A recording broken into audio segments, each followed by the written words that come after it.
제가 서울역에 사역을 하면서 초창기 때부터 봤던 10대 후반인, 10대 후반이면 어리잖아요.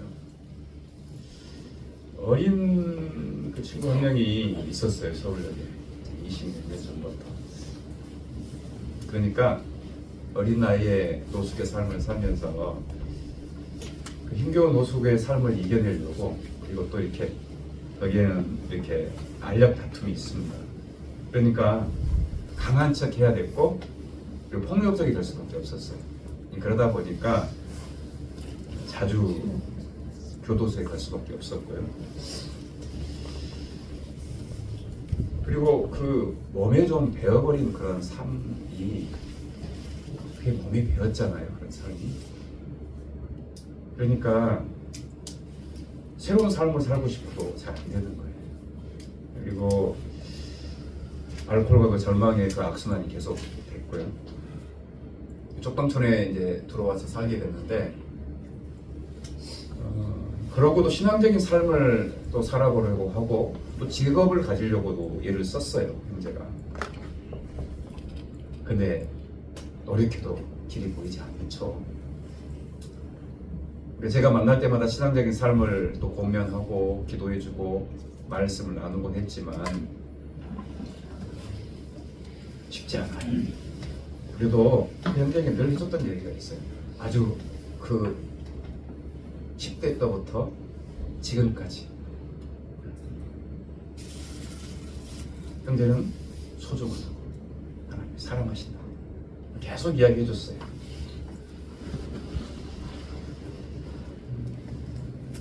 요즘은 늘 보였는데 쪽방촌에 잘 안 보이더라고요. 그래서 그러다가 얼마 전에 그 서울역에서 봤습니다. 서울역 브레이싱을 갔을 때, 근데 누군가와 또 시비가 붙어서 서로 멱살잡이를 하고 치고받기 바로 일보 직전까지 가게 됐어요. 그래서 급히 이렇게 제가 불러서 이발을 시켜줬습니다. 원래 이발을 하려고 했었기 때문에 이발을 아주 깔끔하게 시켜주면서 축복하는 기도를 해줬고요. 근데 그 형제가 그런 이야기를 하더라고요. 다른 사람들은 다 나를 나쁘게 보고 부정적인 이야기만 했는데, 목사님은 항상 좋게 봐주시고 좋은 말만 해주셨다. 그래서 감사하다. 그래서 그런 이야기 했었어요. 형제는 원래 그렇게 귀한 사람이고 소중한 사람이니까 하나님께서 그렇게 보시기 때문에 그렇게 이야기를 하는 거라고 말해줬죠. 이번 주에는 모르는 전화번호가 하나 왔어요. 그래서 그 모르는 전화번호가 왔길래 전화를 받았더니 바로 그 형제였습니다. LH 전세 대출이 됐다고. 그래서 집을 알아보았고 마침내 이제 좀 마음에 드는 집이 생긴 거예요.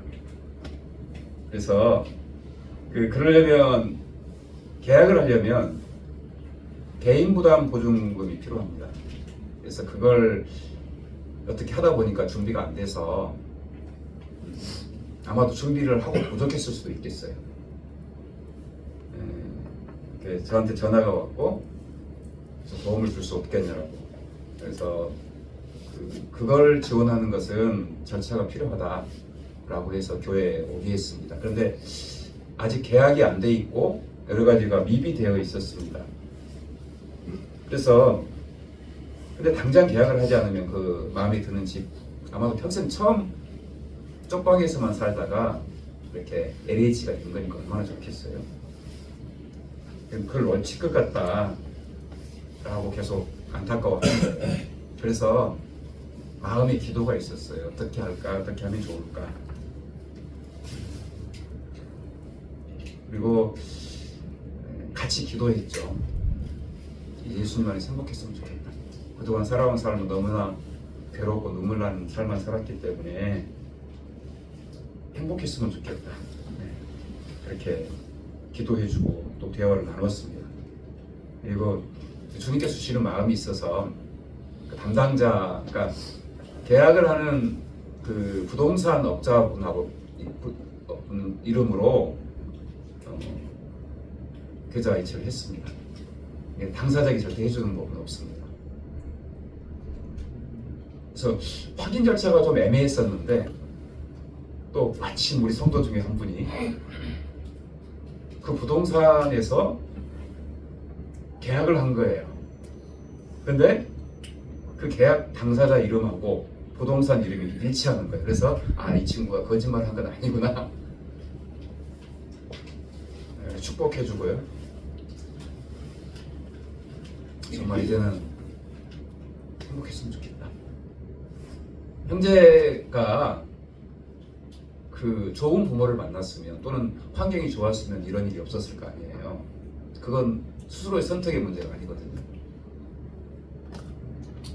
아버지를 많이 원망해요. 근데 이렇게 얘 좋은 집으로 가게 됐으니까 정말 행복했으면 좋겠다. 기도만 했어요. 그리고 어떻게 살아야 할지, 어떤 삶의 모습을 살아야 할지 새롭게 좀 변화되는 계기가 됐으면 좋겠다. 하나님의 은혜 안에서 좀 새롭게 되는 계기가 됐으면 좋겠다. 세상을 보는 눈이 그동안에 절망과 눈물로 바라봤다면 예수님의 십자가 안에서 사랑의 눈으로 그리고 주님을 찬양하는 그런 눈으로 바뀌었으면 좋겠다. 그렇게 권면해 줬습니다. 이게 하나님의 나라입니다. 오늘 시편 말씀이 이전까지 우리 3장부터 7장까지 계속해서 좀 탄식하고 고통스럽고 눈물 나는 상황에 대한 탄식의 그런 내용들이 대부분이죠. 심지어는 저주의 시편, 그 저주하는 내용까지 등장을 했습니다. 그런데 8장은 완전히 달라집니다. 여러분 읽어봤죠? 8장은 어때요? 이전에 그 시편의 내용과는 완전히 달라져 버렸죠. 어떤 내용으로 바뀌었죠? 온통 처음부터 끝까지 뭐죠? 찬양하는 내용. 오늘 우리가 불렀던 찬양, 여호와 우리 주여, 주의 이름이 온 땅이 어찌 그리 아름다운지요. 주의 영광이 하늘을 덮었나이다. 그래서 시편 8편은 온통 하나님을 찬양합니다. 우리 1절 한번 읽어볼까요? 1절 같이 한번 읽겠습니다. 시작. 여호와 우리 주여, 주의 이름이 온 땅에 어찌 그리 아름다우시오. 주의 영광이 하늘을 덮었나이다.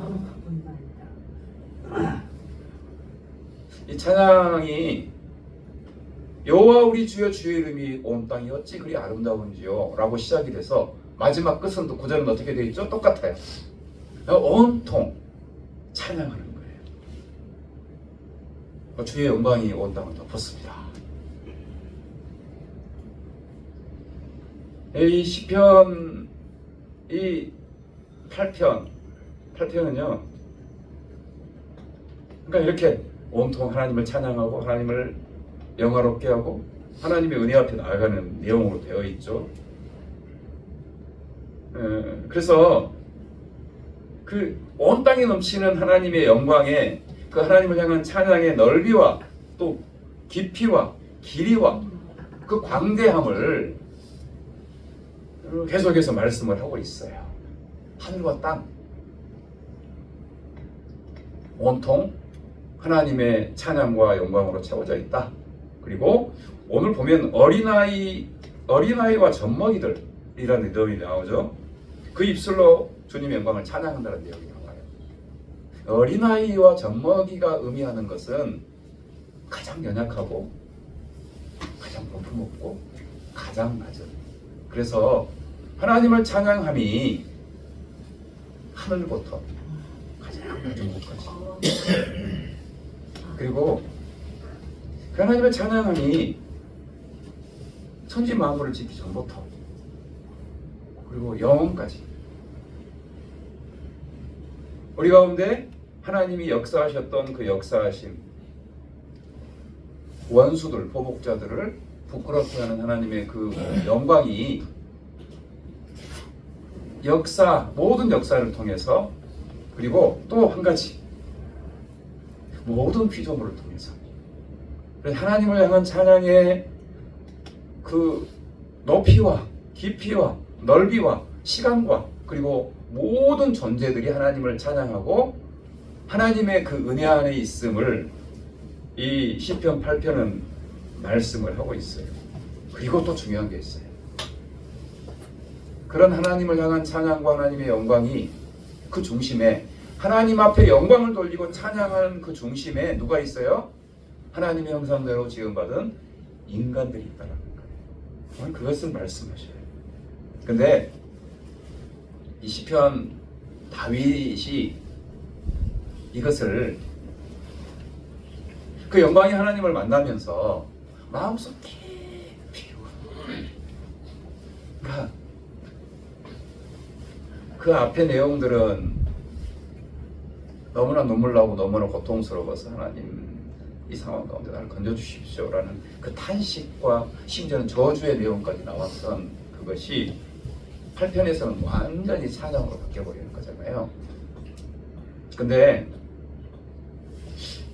이 상황이 온통 하나님의 영광과 하나님을 향한 찬양이 온 땅을 덮었어요. 그것을 다윗이 보는 거예요. 하나님의 그 통치하심과 구원하심이 온통 세상을 덮고 있다. 천지에 가득해요. 근데 왜? 다윗이 그 하나님을 만나니까, 그 하나님의 마음속 깊이 찾아오시니까. 근데 오늘 말씀 계속 볼 거예요. 앞으로 다시 넘겨주시겠어요?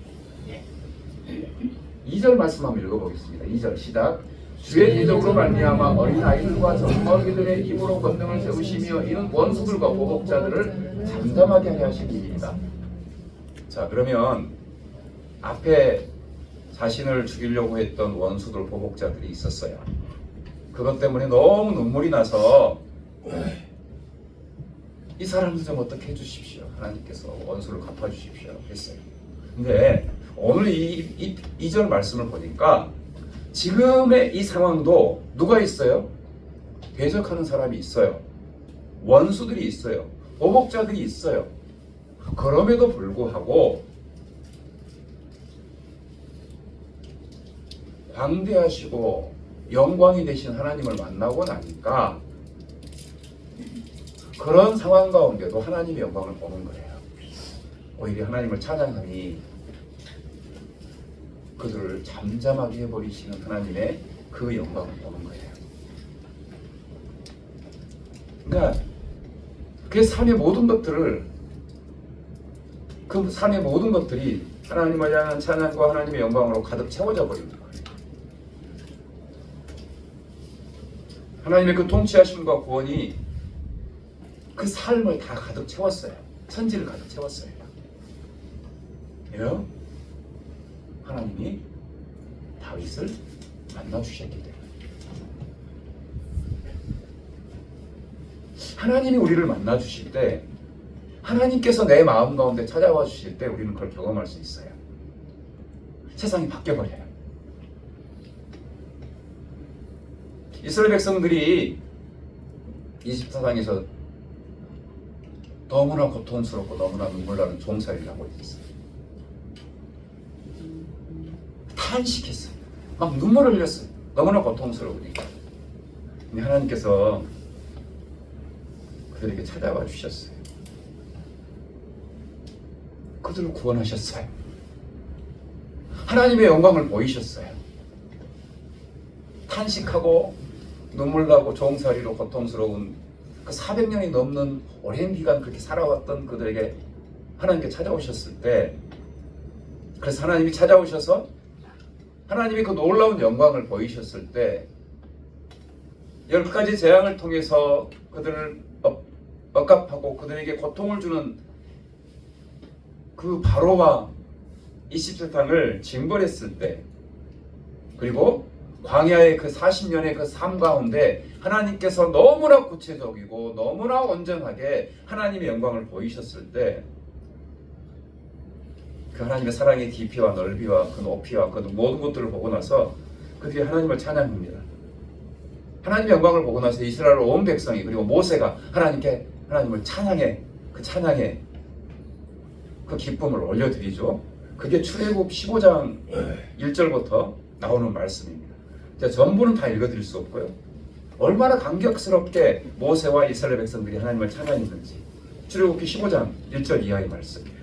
이때 모세와 이스라엘 자손이 이 노래로 여호와께 노래하니 일렀으되 내가 여호와를 찬송하리니 그는 높고 영화로우시며 말과 그 탄자를 바다에 던지셨음이로다.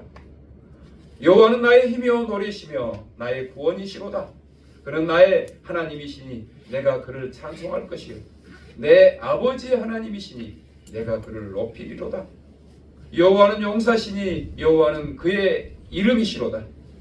그가 바로의 병거와 그 군대를 바다에 던지시니 최고의 지휘관들이 홍해에 잠겼고 깊은 물이 그들을 덮으니 그들이 돌처럼 깊음 속에 가라앉았도다. 여호와여 주의 오른손의 권능으로 영광을 나타내시니이다. 여호와여 주의 오른손이 원수를 부수시니이다. 계속 이어지는 내용입니다. 하나님을 만나고 나니까 하나님께서 그들의 인생 가운데 찾아오시니까 그 이스라엘 온 백성이 모세와 함께 이 찬양이 그냥 형식적으로 하는 찬양이 아니에요. 너무나 감격에 겨워서 머리부터 발끝까지 그 삶의 그 모든 순간 하나님께서 구원하시고 도우시고 인도하시는 것들이 눈앞에 보여지는 그 하나님과의 만남의 현장에서 이 찬양을 올려드리는 거예요. 이때 찬양은요, 하늘과 땅, 바다 그 모든 것에 가득한 하나님의 그 영광, 하나님의 사랑, 하나님의 구원, 그리고 이런 것들을 경험하면서 그 모세와 이스라엘 백성의 모두의 마음속 깊이 임하신 하나님의 그 사랑하심과 구원하심과 하나님을 향한 찬양이 그냥 흘러나온 거예요. 이게 출애굽기 15장 이 찬양의 내용입니다.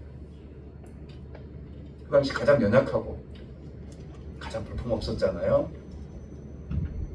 바로라는 세계 최고의 권력자 앞에서 종이 될 수밖에 없었고, 심지어는 그들을, 그 민족을 멸절시키려고 하는 그 권세 앞에서 숨을 죽이고 눈물을 흘릴 때, 가장 연약할 때 하나님께서 나타나셔서 그 영광이 그 세상의 모든 것들을 압도해 버리시죠. 그러니 이스라엘 백성이 하나님을 찬양할 뿐만 아니라 오늘 이 말씀처럼 세계 최강의 힘을 갖고 있었던 그 파라오, 그리고 애국의 군대가 잠잠해졌어요. 무릎을 꿇을 수밖에 없게 된 것이죠. 우리 2절 말씀 한번 또 읽어볼까요? 2절 말씀 읽겠습니다. 시작. 주의 대적으로 말미암아 어린 아이들과 젖먹이들의 입으로 권능을 세우시며 이는 원수들과 보복자들을 잠잠하게 하려 하시며. 자, 하나님의 나라, 하나님의 영광을 본다라는 게 오늘 하나님의 영광을 말씀하셔요. 주의 영광이 하늘을 덮었다라고 말씀하셔요. 하나님의 영광이라는 게 뭘까요? 우리가 하나님의 영광을 본다라는 게 어떤 걸까요? 요한복음 1장 14절. 말씀이 육신이 되어 우리 가운데 거하시며 우리가 그 영광을 보니 아버지의 독생자의 영광이요 은혜와 진리가 충만하더라. 이걸 새 한글로 다시 한번 읽어드릴게요. 그 말씀이 사람 몸이 되어 우리 가운데 거처를 두셨다. 우리가 그분의 영광을 바라보니 아버지에게서 나신 하나뿐인 아들의 영광이었다. 은혜와 진리가 가득했다. 우리 인간들이 하나님의 영광을 봐요. 어떻게 볼 수 있을까요? 그것은 애국 백성에게 하나님이 오셨어요. 그들의 절망의 현장으로 오셔서 보이셨어요. 그런데 그보다 더 놀라운 일은 말씀이신 하나님이신 그분이 우리 인간의 몸으로 오셨어요. 우리에게. 우리가 그 하나님의 영광 앞에 갈 수 없기 때문에, 영광을 볼 수도 없고 누릴 수도 없기 때문에 그 영광의 본체이신 그분이 우리에게 오셨어요. 보여요. 그 영광을. 그럼에도 불구하고 우리가 그것을 보지 못해요. 하나님의 영광을. 근데 하나님의 영광을 어떻게 보게 돼요?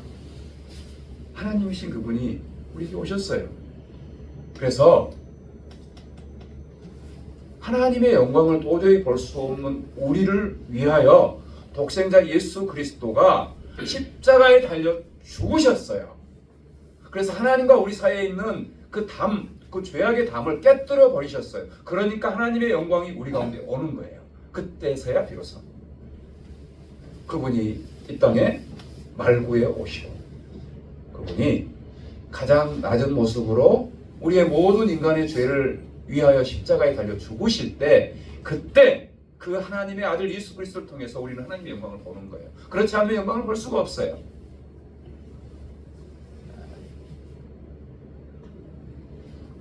십자가를 통과할 때 우리가 하나님의 영광을 볼 수 있어요.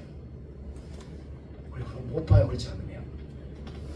근데 하나님의 영광의 나라가 우리는 높고 높은, 우리가 생각하는 높고 높은 위치,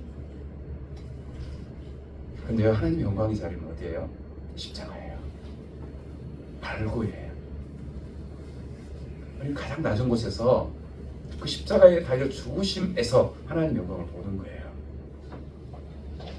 그러니까 십자가를, 예수 그리스도 십자가를 경험할 때, 십자가의 주님을 만날 때 하나님의 나라를 볼 수 있고 하나님의 영광을 볼 수가 있다는 거예요. 그리고 그 영광을 볼 때 내 영혼 속에서, 내 내면의 깊이에서 하나님을 찬양하는 그 찬양이 흘러나와요.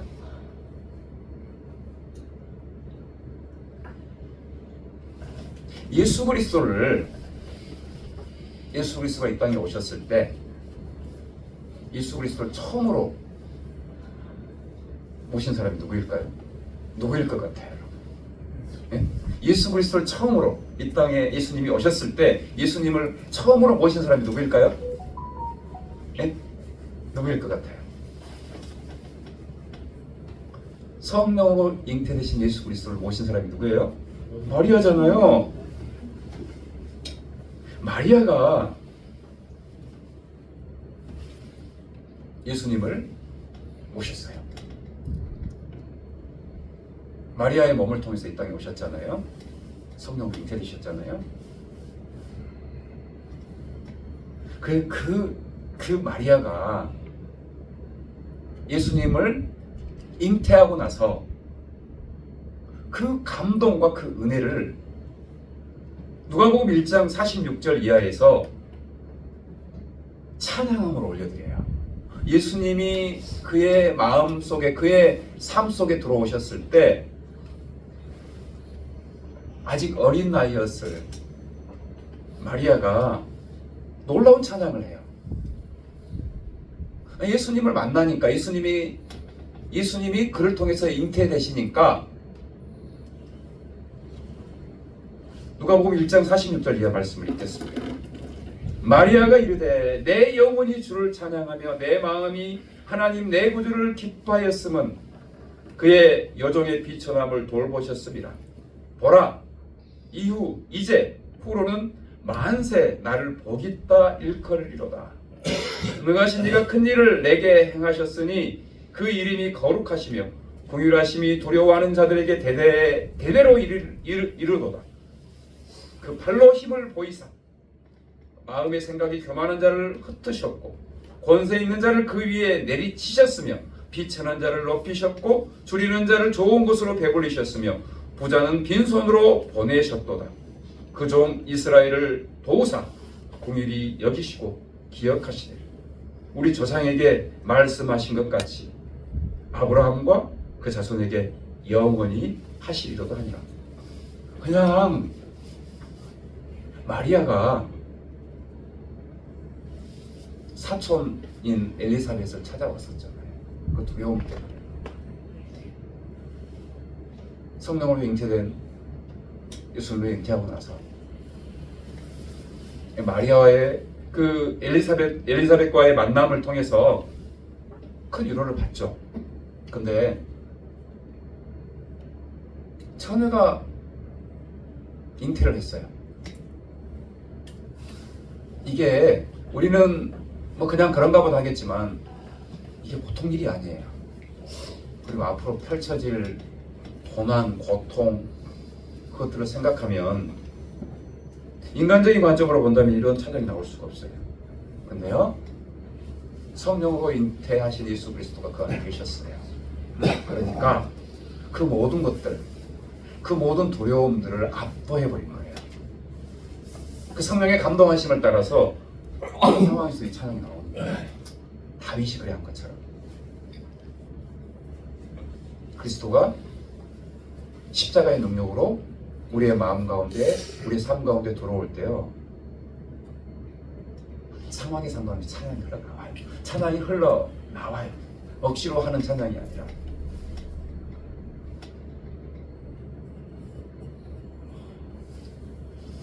주의 대적으로 말미암아 어린아이들과 젖먹이들의 입으로 권능을 세우시며 이는 원수들과 보복자들을 잠잠하게 하려 하시니라.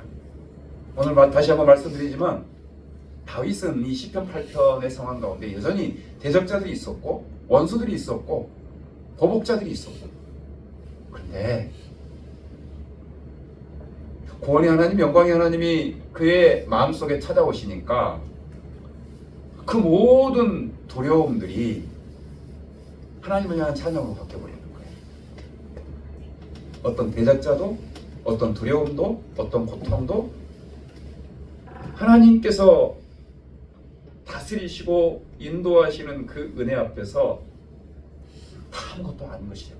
그들이 잠잠해질 것이다. 하나님을 향한 찬양으로 바뀌어버려요.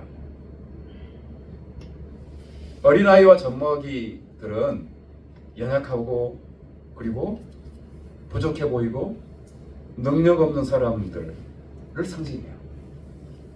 하나님께서는요, 오히려 그들을 통해서 하나님 영광을 나타내셔요. 연약했던 마리아를 통해서 하나님 영광을 나타내고 그 하나님을 찬양을 하듯이 이 하나님의 나라예요. 어찌 보면 내가 연약하고 부족하고 볼품없습니다. 그런데 그런 나를 그리스도께서 만나주시면, 그런 나에게 주님이 찾아와 주시면, 그 십자가를 경험하면 연약하고 부족하고 볼품없고 하나님 앞에서 부끄러운 존재일지라도 오히려 그 입술을 통해서 하나님을 찬양하게 하고요, 이 땅의 대적자들을 부끄럽게 하는, 잠잠하게 만들어 주시는 게 바로 하나님의 능력입니다.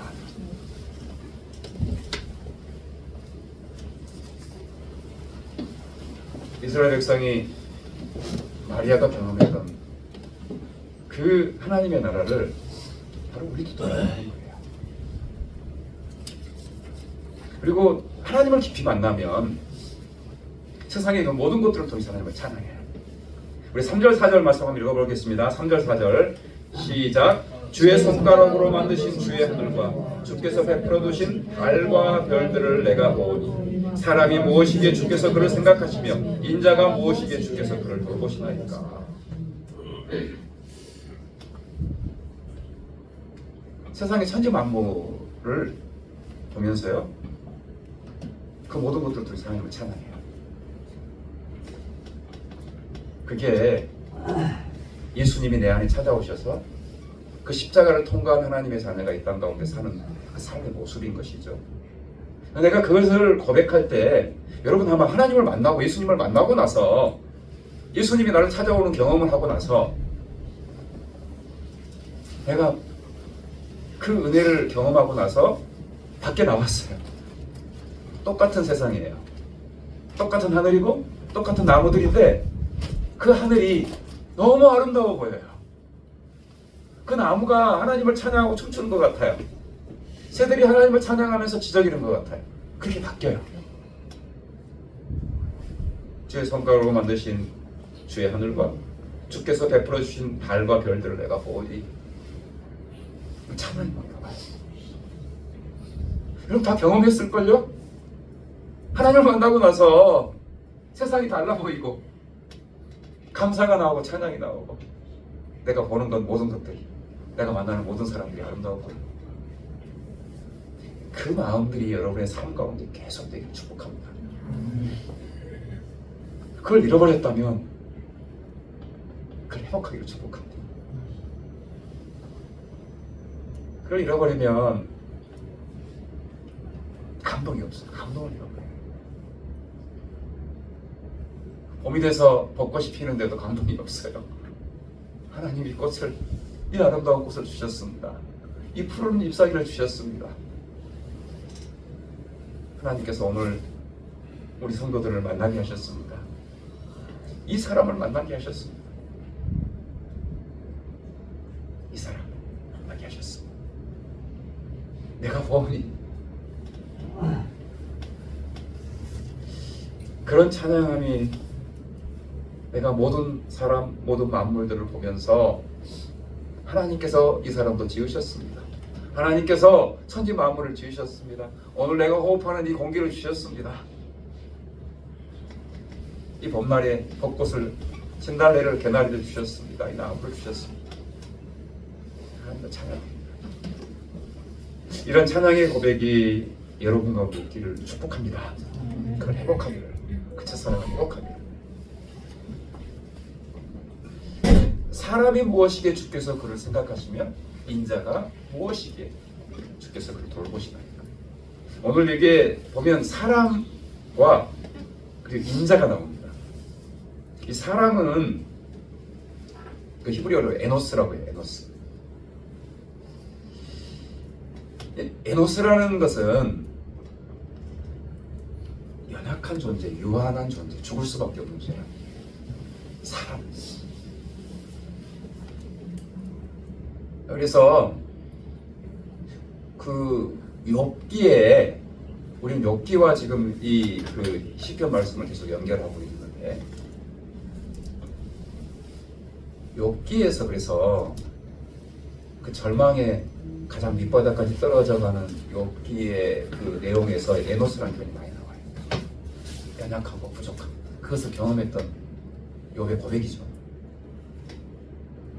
그렇게 연약하고 부족한 에노스 인간, 그 인간을 하나님께서 어떻게 하셔요?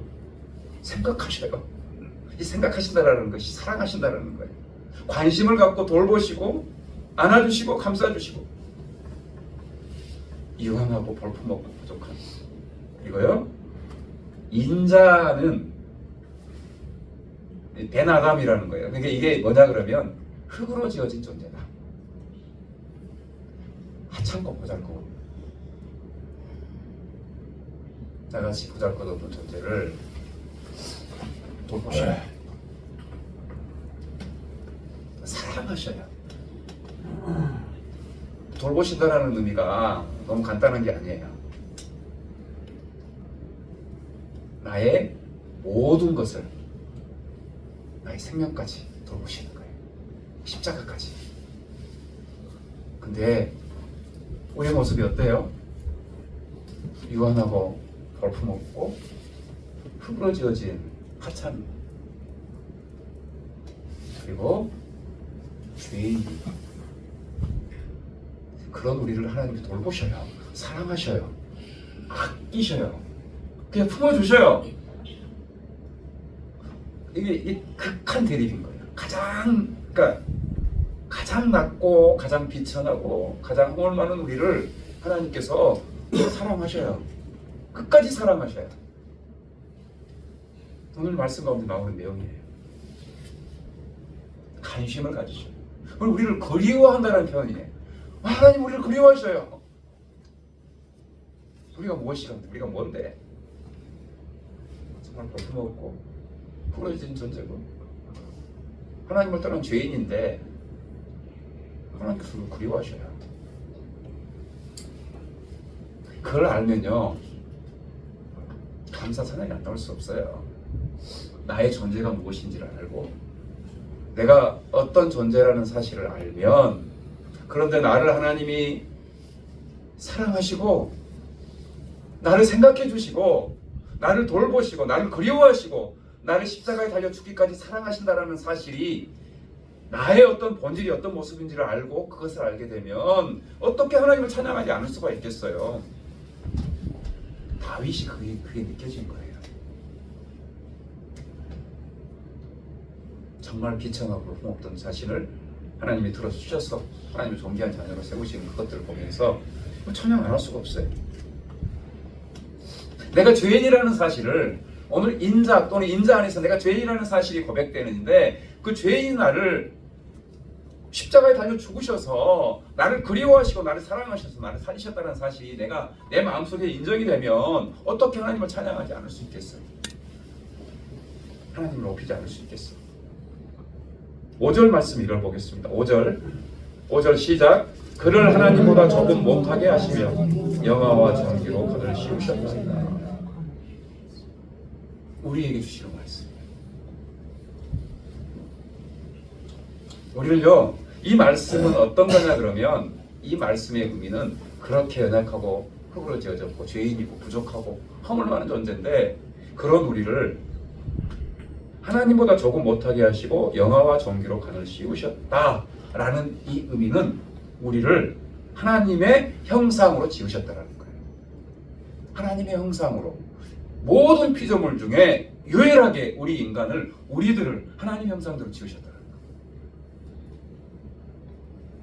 창세기 1장 27절 이하 하나님이 자기 형상 곧 하나님의 형상대로 사람을 창조하시되 남자와 여자를 창조하시고 바로 이 5절 말씀이 그 내용이에요. 하나님의 형상으로 하나님의 존귀함을 갖고 하나님의 사랑을 갖고 하나님의 그 형상대로 우리를 지으셨어요. 그를 하나님보다 조금 못하게 하시며 영화와 존귀로 간을 씌우셨나이다. 하나님의 형상으로 관을 씌우셨다. 하나님의 형상의 존귀한 자리로 우리를 부르셨다. 다윗이 이걸 깨달은 거예요. 하나님을 만나니까 하나님의 그 사랑하심과 나를 향한 놀라운 계획들이 막 그냥 마음속에서 막 이렇게 솟아나는 거예요. 나를 얼마나 사랑하시는지, 나를 얼마나 귀하게 여기시는지 그냥 속에 솟아나는 거예요. 그러면 그것이요, 내 내면에요, 나에 대한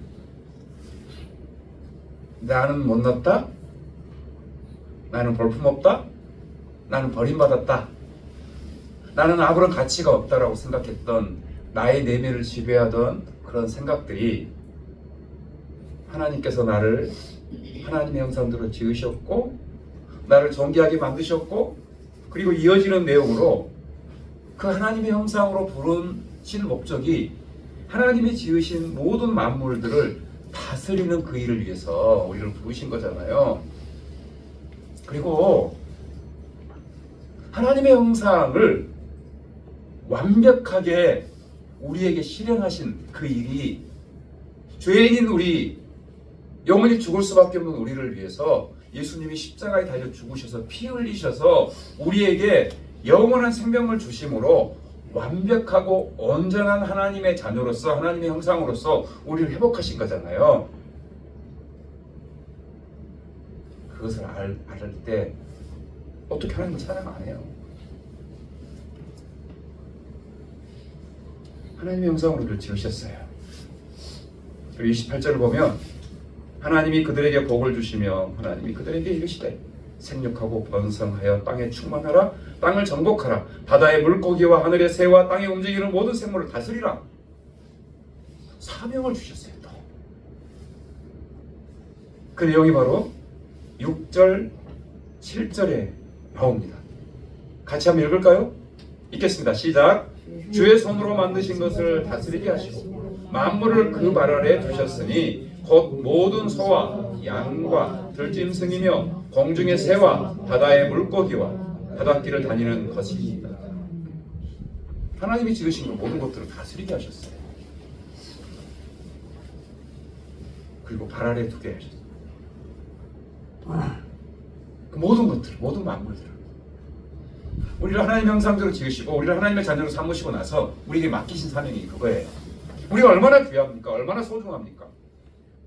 그 하나님을 우리가 어찌 찬양하지 않을 수 있겠어요? 다스리다라는 것은, 여기서 말하는 다스리다라는 것은 인간이, 죄악된 인간들이 그 다스림에 대해서 착각을 하는 부분이 있어요. 피조물을 억압하고 통치하는 그런 의미가 아니라, 이 다스리다, 마자리라는 것은 어떤 거예요? 하나님께서 우리에게, 창조주 하나님께서 이 땅에 지으신 피조물들을 잘 관리하고 그리고 잘 가꾸는 사명, 그 청지기의 사명을 주셨다라는 의미예요. 손수 지으신 만물들, 하나님 보시기에 너무나 좋았다라고 하는 천지 만물들을 다스리고 관리하는 그 사명을 주셨다라는 의미예요. 다스리라. 내가 그걸 깨달으면요, 내가 얼마나 귀하고 소중한 걸 깨달으면, 내가 이 땅을 살아가면서 만나는 사람과 자연과 그리고 내게 주어진 일들을 하나님의 뜻을 따라서 어떻게 다스리고, 어떻게 그리고 섬기고, 어떻게 하나님의 나라를 이루어갈까 보이지 않겠어요? 그리고 그 일을 주신 하나님을 찬양하지 않을 수 있겠어요? 그리고 이 피조물들에 대해서, 하나님이 지으신 피조물들에 대해서요,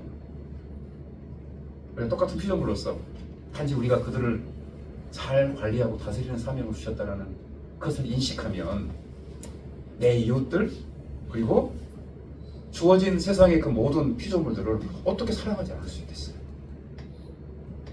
하나님이 지으셨고 하나님이 나로 하여금 그들을 다스리게 하신다.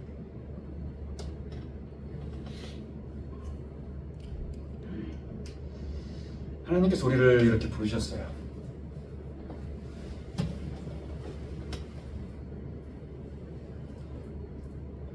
지금 산불로 인해서 나라가 온통, 그리고 인간들의 그 탐욕과 대립에 의해서 나라가 온통 힘듭니다. 근데요, 이 산불이 왜 납니까? 전에 그런 일이 없었잖아요. 인간이 자연을 청지기의 사명으로 다스리고 관리했다면 이런 일이 일어나지 않아요.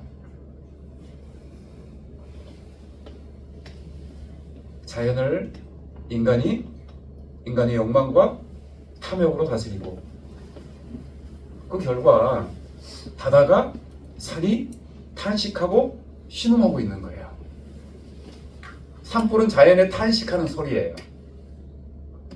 인간이 천지 만물을 주님의 그 마음과 사랑으로 관리하고 다스리는 사명을 인간에게 맡기셨는데, 그것을 감당하지 못하는 인간의 그 죄악에 대한, 그 죄악에 의해서 파괴된 자연들이 탄식하는 거예요. 바다에 있던 그 동물들이 죽어가는 것은, 물고기가 죽어가고 하늘의 새가 죽어가고 산들이 파괴되는 것은 탄식하는 소리예요. 하나님 앞에 하나님께서 인간에게 부여하신 다스리는 그 사명, 사랑하고 그리고 또한 자연을 아끼고 관리하는 그 사명에 감당하지 못하는 것에 대한 탄식의 소리예요. 이 나라가 분열이 되고 이 나라가 탐욕과 욕망에 의해서 이렇게 고통스러운 것은 섬김과 사랑으로 돌보지 못한 인간들의 그 죄악에 대한 이 나라의 탄식하는 소리예요. 내가 뭘 할까? 내가 할 수 있어요. 이것도 사랑하십시오. 내 형제자매 사랑하십시오.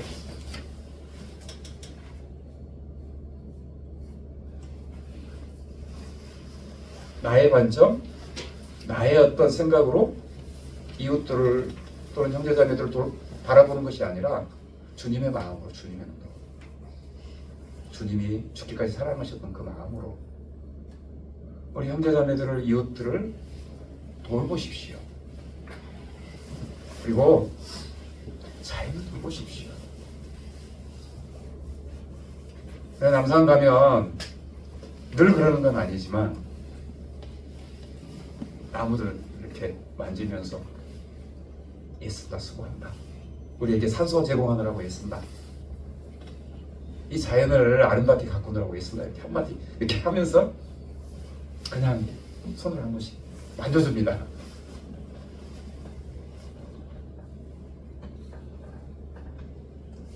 주님의 나라가, 주님의 비전이 우리들을 통해서 이루어져 갑니다. 그리스도가, 십자가가 우리의 마음 가운데 있을 때 하나님께서 그렇게 하게 하셔요. 깨닫게 하셔요. 나의 모든 관계, 자연, 그리고 나의 일을 통해서, 나의 삶을 통해서, 그것이 모든 것이 하나님을 향한 찬양으로, 하나님을 향한 영광으로, 기쁨으로 자리 잡게 합니다. 나의 상황에 상관없이. 그런 은혜가, 그런 기쁨이 우리 모두 삶 가운데 있기를, 주님의 눈으로 세상을 바라보고, 주님의 눈으로 이웃을 바라보고, 형제자매를 바라보고, 자연을 바라보므로 그 기쁨이 우리 성도들 모두의 삶 가운데 있기를 축복합니다. 기도하겠습니다. 하나님, 오늘 또 우리에게 말씀해 주셔서 감사합니다. 다윗이 여전히 대적들이 있었고, 원수가 있었고,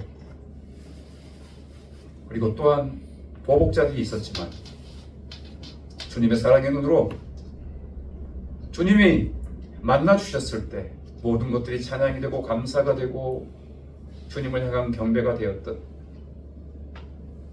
우리의 삶이 고달프고 힘들고 눈물을 할지라도 예수 십자가의 은혜를 통과하며, 예수 십자가의 사랑을 통과하며, 그 사랑 안에서 상황에 상관없이, 비록 눈물나고 고통스러운 상황이 있을지라도 하나님을 찬양하고 하나님을 경배하며 하나님을 영화롭게 하며, 내게 주어진 이웃들과 자연들과 내게 주어진 일들을 통해서 감사와 기쁨으로 주님의 청지기로서의 역할을 감당하며, 그것을 주신 하나님을 찬양하며 이 땅을 살아갈 수 있음을 믿사오니 그 은혜를 우리 모두에게 더하여 주시옵소서. 감사드리오며 예수님의 이름으로 기도드립니다.